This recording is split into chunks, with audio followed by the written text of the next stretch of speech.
ऐसे में संजीव, क्या वाकई में बिहार की राजनीति में सब कुछ इस बार, क्या हम आज प्रिडिक्ट कर सकते हैं गठबंधन की क्या तस्वीर होगी, कौन किस पर भारी दिखता नजर आ रहा है?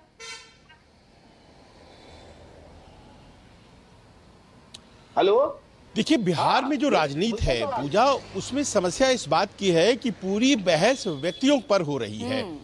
कौन चेहरे हैं, कौन चेहरे नहीं हैं, उधर से कौन चेहरे हैं, इधर से कौन चेहरे हैं, कौन संभावित चेहरे हैं। समस्या यहाँ है कि बिहार में आज की तारीख में जो वोटर्स की दरकार है वो व्यक्ति का चेहरा नहीं बल्कि वहाँ की समस्याएं हैं, यानी कि इश्यूज है। इम्पॉर्टेंट पीपल नहीं, इम्पॉर्टेंट लीडर से ज़्यादा इश्यूज वहाँ की हैं और उसके बारे में कतिपय बातें तो करते हैं नेता, कुछ पैनलिस्ट बात कर रहे थे, लेकिन उसको एड्रेस करने की जो एक होनी चाहिए चाहत, वो नेताओं में नहीं दिखाई पड़ती है। नीतीश कुमार की अपनी छवि बेदाग है, लेकिन वो पिछले 19 सालों में क्या कर पाए वो आंकड़ों के जरिए आप खुद बता रही हैं।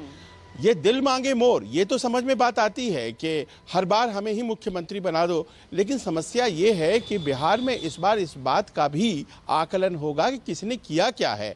जंगल राज तो ये यकीनन अपने आप में बहुत एक महत्वपूर्ण वो बात थी जिसे उस वक्त के बड़े नेता भारतीय जनता पार्टी के अटल बिहारी वाजपेयी ने पकड़ा था और सत्ता विरोधी मिजाज को भांपते हुए उन्होंने उसका इस्तेमाल कर भारतीय जनता पार्टी और जेडीयू की सरकार बनवाई थी। नीतीश कुमार नया बिहार बनाने आए थे, पर नया बिहार बन पाया है क्या?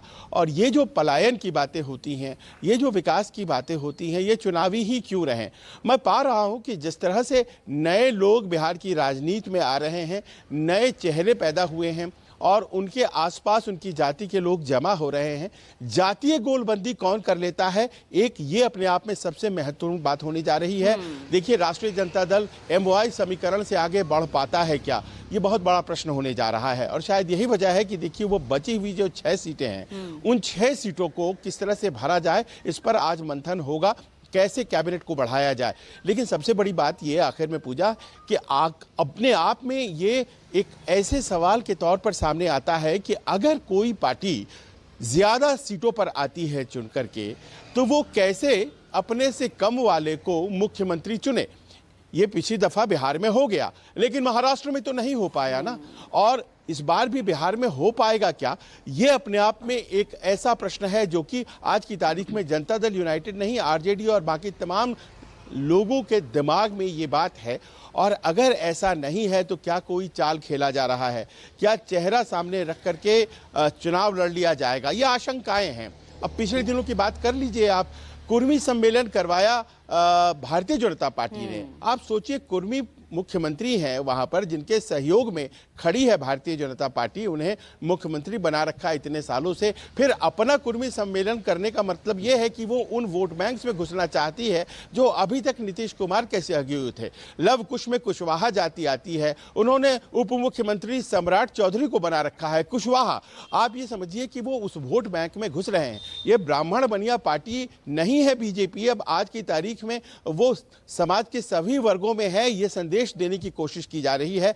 और आपको बहुत कुछ इस बात से ही स्पष्ट हो जाएगा कि सीटों का बंटवारा इस बार कैसे होता है और किस तरह से वहां पर भारतीय जनता पार्टी कैबिनेट का अपना विस्तार करती है। ये तमाम बातें साबित करती हैं कि कोई एक असहज स्थिति थी जिसको कि निशांत कुमार अपने शब्दों में बोलते नजर आए। अभी तक निशांत कुमार कहां बोलते थे? 49 साल के हैं निशांत कुमार, आपने कभी देखा उनको राजनीति में? पिछले 3 महीने में 2 बार वो लगातार बोल रहे हैं, 2 महीने में 3 बार, और पिछले 2 बार तो लगातार बोल रहे हैं। एक असहज स्थिति है एनडीए के भीतर, शायद उसी को वो व्यक्त कर रहे हैं और उसी में कहीं ना कहीं ऐसा लगता है कि महागठबंधन, जो कि बिहार में कम से कम ठीक ठाक चलता है, वो अपने आप में एक अपॉर्चुनिटी देख रहा है। फिलहाल यही स्थिति है कि जब तक नीतीश कुमार का चेहरा घोषित नहीं हो जाता है भारतीय जनता पार्टी और एनडीए की तरफ से, तब तक ये जो बहस है जिसे हम आज कर रहे हैं ये जारी रहेगी। पूजा, बिल्कुल, और इस बहस का अंत तभी होगा जब एक फॉर्मल अनाउंसमेंट एक बड़े मंच से, बड़े नेता की तरफ से, बीजेपी की तरफ से की जाए।